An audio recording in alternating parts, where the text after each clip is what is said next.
केला आणि रोज उठून आरोप करतायत केंद्र सरकारवर, कारण का त्यांना विषयच लक्षात येत नाही. विषय समजून घ्यायचा त्यांनी कधी प्रयत्न केला नाही. असा एकही अभ्यासू व्यक्ती ठाकरे सरकारमध्ये नाही ज्यांनी या विषयाचा अभ्यास केला असावा. मराठा आरक्षण हा विषय रोज पेटत चाललाय आणि तो आता थांबणार नाही. ठाकरे सरकारने आजपर्यंत जे खोटं बोलले, आता त्यांच्या अंगाशी यायला सुरुवात झाली. आरक्षण टिकलं नाही त्याच्यासाठी ठाकरे सरकारच कारणीभूत आहे. त्याची कारणं मी तुम्हाला सांगतो.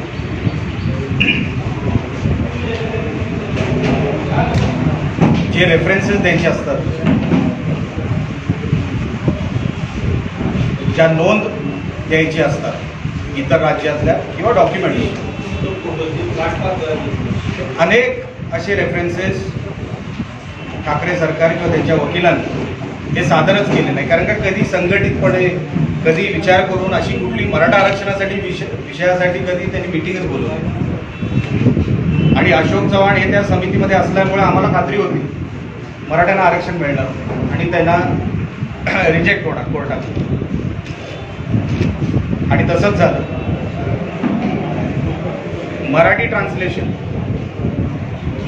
रिपोर्टमध्ये केले पण ॲनेक्शनमध्ये केलेलं नाही. आता जज साहेब जे बसले ते काय मराठी वाचायला बसलेले नाही, त्यांना काय मराठी वाचता येत नाही. म्हणून जाणून बुजून हे झालंय का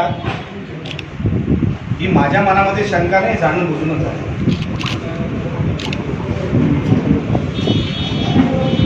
भोसले कमिटी बसली.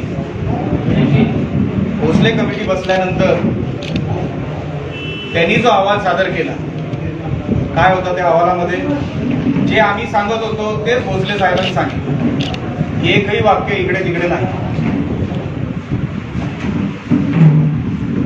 सुप्रीम कोर्टाने असं कुठेच लिहिलेलं नाही की तुम्ही रिव्ह्यू करू शकत नाही. केंद्र सरकारने रिव्ह्यू पिटिशन टाकलेली आहे.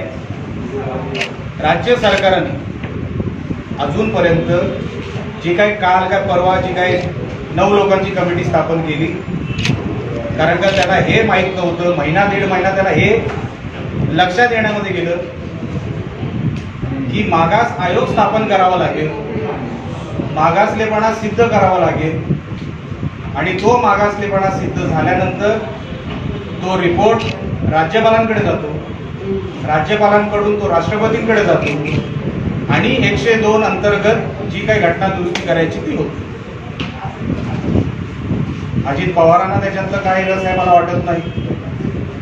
उद्धव ठाकरेंना काय आहे असं वाटत नाही. मराठा आरक्षणाचा विषय असा अडकला. आता मागास आयोग तयार करणं, स्थापन करणं, रिपोर्ट अहवाल बाहेर काढणं, मागासलेपणा दाखवणं हे काय केंद्र सरकारचं काम नाही, हे राज्य सरकारचं काम. कारण का हाच अहवाल वरती राष्ट्रपतींकडे जातो आणि तिथून घटना दुरुस्तीसाठी. तिकडेही कुठं बोललं. कुठलाही टेक्निकल मुद्दा हे उद्धव ठाकरेंनी हातात पेपर न घेता त्यांनी सांगून दाखवावं, मी काही हारायला तयार मराठा आरक्षणाच्या विषयामध्ये. ते बोलू शकत नाही कारण का अभ्यास नाही, त्यांच्या मनातच नाही मराठ्यांना आरक्षण देण्याचं. फक्त लटकवत बसायचं, फिरवत बसायचं आणि बिनकामाचे ते आहेत संजय राऊत, तुम्ही कॅमेरा लावतात रोज सकाळी त्यांच्या घराबाहेर, ते रोज सकाळी कुठेतरी दुसरीकडे विषय वळवतात की दिवसभर मग तोच विषय. पण मूळ विषय, टेक्निकल विषय कोण समजूनच घेत नाही. की तुम्ही कमी पडलात, राज्य सरकारचे वकील कमी पडले केंद्र सरकारमध्ये बाजू मांडण्याकरिता. तिथे जर बाजू मांडली असती जसं फडणवीस साहेबांनी त्यांच्या गव्हर्नमेंटमध्ये त्यांच्या कार्यकाळामध्ये मांडली तर आज हा विषय झाला नसता. अनेक दस्तावेज, अनेक रेफरन्सेस हे सुप्रीम कोर्टामध्ये सादरच केले गेले नाहीत. हा आरोप नाहीये, हे खरं आहे. तेव्हाचे महाधिवक्ता कुंभकोणे हे हिअरिंगलाच जायचे नाही. का जायचे नाही? अशा अनेक त्रुटी महाराष्ट्र सरकारमुळे आणि महाराष्ट्र सरकारने केल्यामुळे, हा सगळा घोळ, हा सगळा बोगसपणा केल्यामुळे आज मराठा मुलांना आज त्यांचे मुडदे पडतायत. त्यांना कुठे जावं कळत नाही, काय करावं कळत नाही. हात पसरून झाले, आंदोलन करून झाली. आता ठाकरे सरकार तीव्र आंदोलन कधी मराठे करतायत याची वाट बघताय असं मला वाटतंय. आणि तो दिवसही लांब नाही. घरामध्ये घुसून मराठे तुमच्याकडून त्यांच्या हक्काचं घेतील एवढं लक्षात ठेवा ठाकरे सरकारने आणि त्यांच्या मंत्र्यांनी.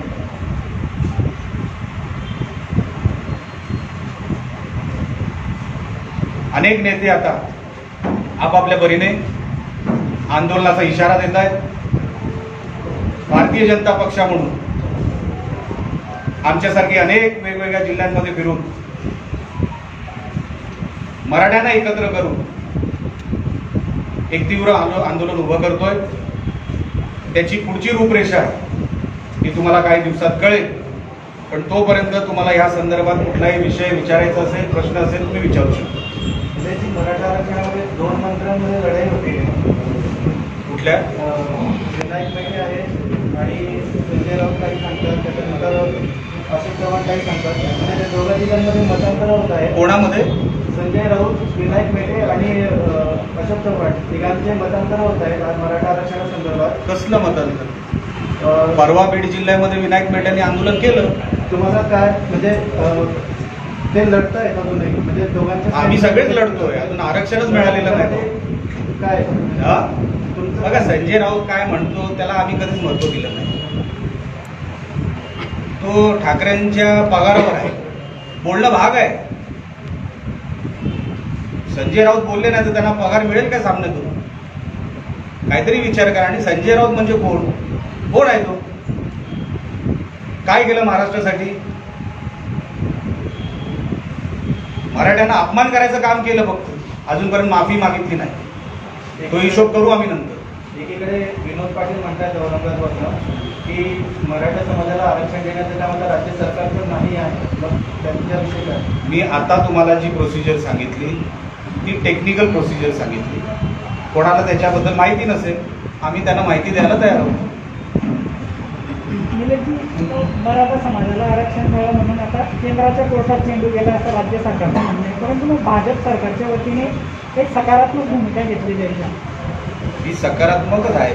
मराठ्यांना आरक्षण मिळावं याच्यासाठीच भारतीय जनता पक्ष तळमळ करते. मला सांगा, इतर कुठला पक्ष रस्त्यावर उतरला संघटना सोडल्या तर?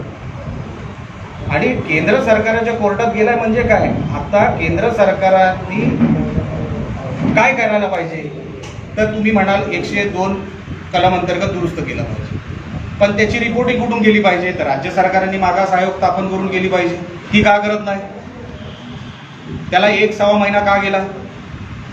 आता कोर्ट विचारेल तुम्हाला, राज्य सरकाराला, की तुम्ही 1-1.25 महिने का झोपला होतात का?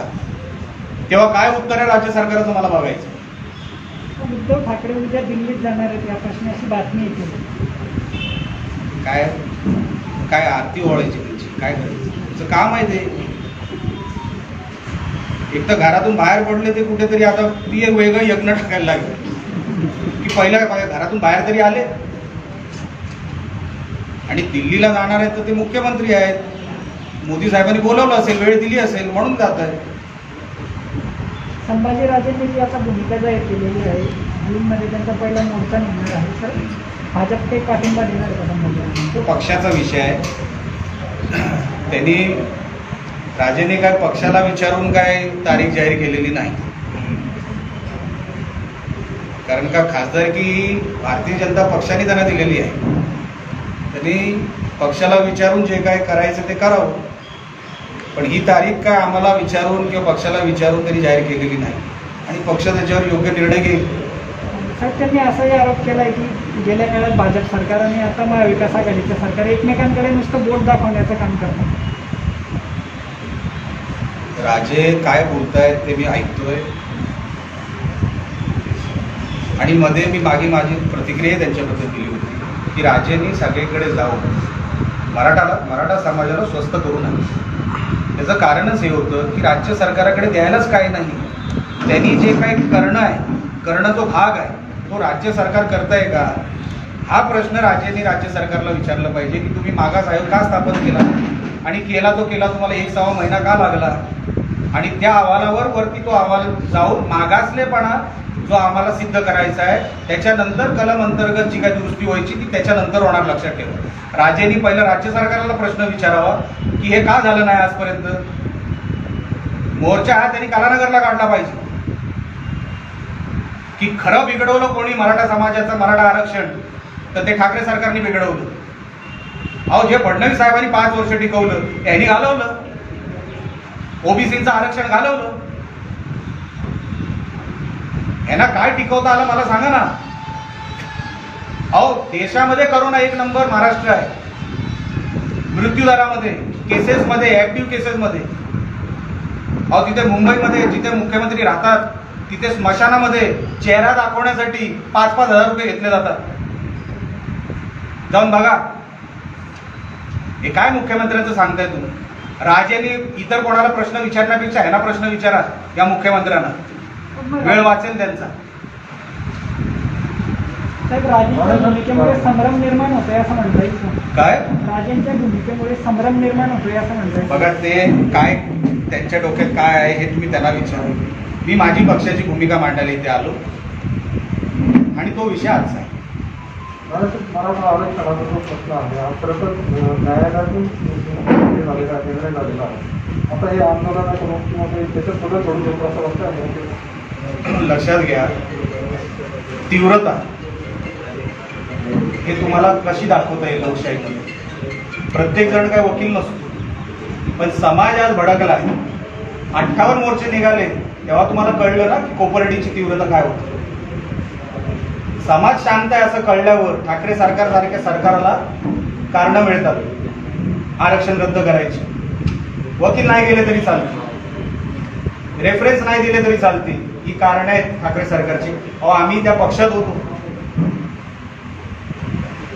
उद्धव ठाकरेंना मराठ्यांना आरक्षणच द्यायचं नव्हतं, कधी द्यायचंच नाहीये.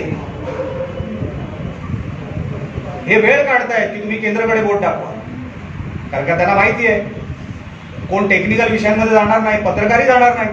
आज जे मी तुम्हाला टेक्निकल विषय बोललो तेवढे टेक्निकल त्यांना जर तुम्ही विचारले ते तुमच्या समोर देखील बसणार नाही.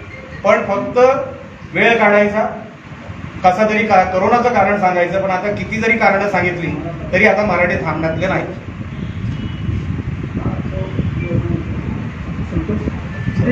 भाजप सत्तेत येण्यापूर्वी महागाई दर हा कमी केला जाईल असं सांगण्यात आलं होतं. आजची कंडिशन खूप वेगळी आहे. पेट्रोलचे दर 100च्या वरती गेलेले आहेत.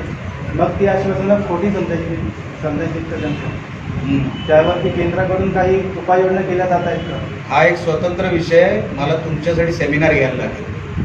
लक्षात घ्या, कारण का तुम्हाला महागाई हा विषय 1-2 गोष्टींमध्ये सांगून होणार नाही. आणि आज मराठा आरक्षणाचा विषय बोलीन मी त्याच्या, मला काही हे नाही. लक्षात घ्या, आज आर्थिक संकटामध्ये फक्त भारत आहे का हो? अनेक देश आर्थिक संकटामध्ये आहेत. ज्याला फायनान्स कळतं, ज्याला इकॉनॉमिक्स कळतं त्यालाही कळेल की जेव्हा विकास दर खाली होतो, जेव्हा मॅन्युफॅक्चरिंग असेल, प्रोडक्शन असेल, अनेक गोष्टींना फटका पडलेला आहे. लक्षात घ्या.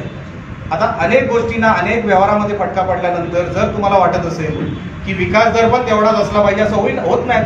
म्हणून मी सांगितलं, ज्याला इकॉनॉमिक्स कळतं त्याला समजवणं भाग आहे. हे मी म्हणून मी तुम्हाला सांगितलं. हा तुम्हाला सविस्तर जर विषय सांगेल तेही मी सांगू शकतो की महागाई का आणि कशामुळे. पण आजचा विषय हा मराठा आरक्षणावर आहे. त्याच्यावर काय असेल तर तुम्ही विचारा. साहेब, तर दौरा आपला त्यासाठी मराठा आरक्षण जाहीर होय. विजयजी, सरकार आज पडेल उद्या पडेल असं भाजप नेते म्हणत आहे. मात्र एकनाथ खडसेने असं म्हटलं की भाजपचे आमदार फुटू नये म्हणून हे आज उद्या असं ढकलगीर करत आहे, असं एकनाथ खडसेंनी म्हटलं. काय तिथे जाऊन त्यांना करमत नसेल. तर मराठा आरक्षणासंदर्भात भाजपकडून काही अल्टिमेटम राज्य शासनाला दिला जाणार आहे का? कारण बराच मी वेळ सांगितलं, काढून एकदा भारतीय जनता पक्षाची प्रदेश करून आपल्याला सूचना येईल. आपल्याकडे त्या सगळ्या गोष्टी येतील, तारखा जाहीर होतील, प्रोग्राम जाहीर होईल, आपल्या सगळ्यांना कळेल. हो, एक प्रश्न की जळगावमध्ये जे शिवसेनेचे आमदार आहेत ते महावितरणाविरोधात आंदोलन करत आहेत की शेतकऱ्यांची बिलकुल सक्तीने वसुली करतात. जे सत्ताधारी आमदार आहेत तेच आंदोलन करतात. आपण कसं बघताय? कोण बसलं मला या विषयाची माहिती नाही. आमदारच बसलाय तर ते उद्धव ठाकरेंकडे शिवसेनेची किंमत असते. काही महिनाभरापूर्वी आपले जवान आमदार जे मंगेश चव्हाण यांनी शेतकऱ्यांसाठी आंदोलन केलं होतं, त्यांना पोलिसांनी उचलून जेलमध्ये टाकलं होतं. त्या घटनेनंतर अजूनपर्यंत पुन्हाही दाखल नाही आहे काही कुठला. आजची त्यांनी पूर्ण MSCBच्या ते कार्यालयात डिपार्टमेंटला आपल्या प्रायव्हेट लिमिटेड सारखंच वापरता येते का मला सांगायची गरज नाही. वाजेंचं उदाहरण आहे तुमच्यासमोर. किती कोटीची वसुली आणि किती कसं पोलीस डिपार्टमेंट वापरलं गेलं, किती मर्डर झाल्या आणि किती काय काय झालं हे काय मला वेगळं सांगायची गरज नाही.